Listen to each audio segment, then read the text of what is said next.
Hi, I'm Deborah Band, the artist and author of Kabbalat Shabbat, The Grand Unification.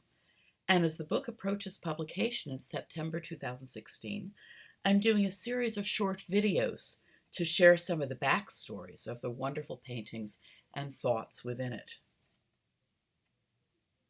One of my very favorite piyutim, or religious poems, with which we welcome Shabbat, is the one whose illuminated paintings I'm showing you now, Yedid Nefesh, Soul's Beloved. It's a ravishing poem by the late 16th century poet Eliezer Zikri, who is part of Isaac Luria's community of Kabbalists in Tzfat in northern Israel. The translation, incidentally, is by my collaborator, the celebrated scholar of medieval Hebrew poetry, Raymond Shendlin. In those days, Tzfat, or Safed in English, was a thriving textile town, a business center, as well as ground zero for the popular explosion of Jewish mysticism, which had previously always been a quiet, private study by an exclusive set of highly educated scholars.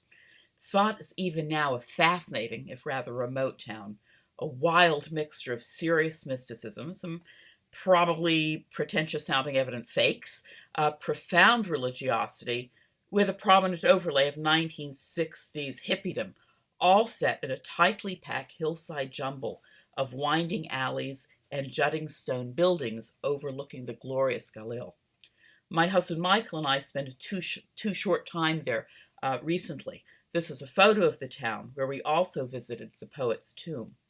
Let me give you just a tiny taste of how Yedid Nefesh speaks to me. When we chant this poem, we plunge into a whirl of passionate declarations of love for God. But we're not singing about a deity up in the roiling clouds, nor about an all-suffusing invisible essence of life. No, Zikri leads us to sing about a lover or a deeply loved father. It's a physical, even romantic passion, which she expresses in a phrase from the Song of Songs. Your love is sweeter than honeycomb or any dainty. The poet is talking about the love of Israel for God, the pull to reunite felt by all the emanations or qualities of God that were sundered in the act of creating the material world. But in every verse, he returns to some very passionate, very tactile image of love among us mortals.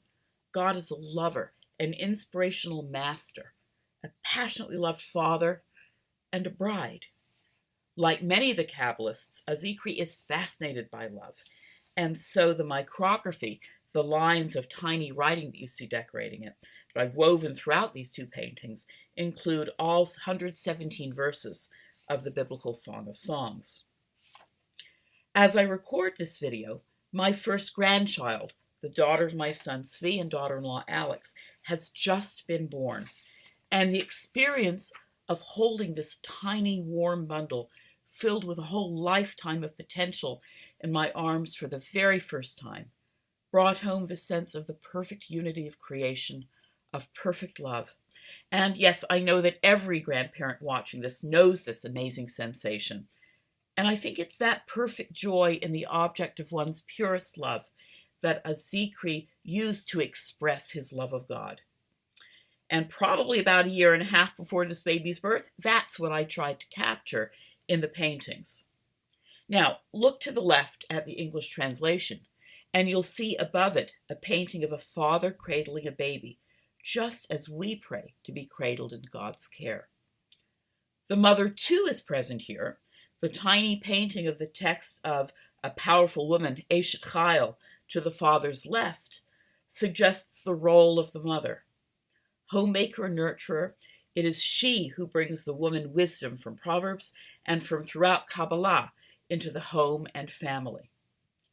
The two palm trees allude to a passage in Psalm 92, the special psalm for Shabbat, that compares the righteous person to a tall, straight palm tree, not simply planted out in a garden, but transplanted into and flourishing within the very courts of the temple itself. So the father holds his new baby safe inside the home that represents every family's temple. On the Hebrew page at right, I show a gazelle nested into a forest floor beside a stream.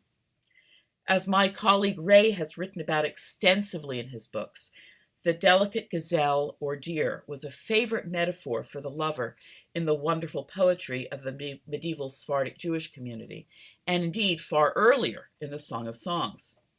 Here she rests securely cradled amidst roots and leaves, beside a stream that reminds us of Torah, of wisdom itself. She, her forest world, and indeed we ourselves are all part of the infinite flow of energy from the stars, the energy of the creation whose completion we celebrate as Shabbat arrives. There's much more commentary, incidentally, both on the text of the poem and the symbolism of the paintings, in my book Kabbalat Shabbat, The Grand Unification, that's appearing in September 2016. And in the meantime, I hope you've enjoyed this little taste. The book will be available on Amazon and in bookstores, and you can also order it from the webpage you see on the screen. Enjoy!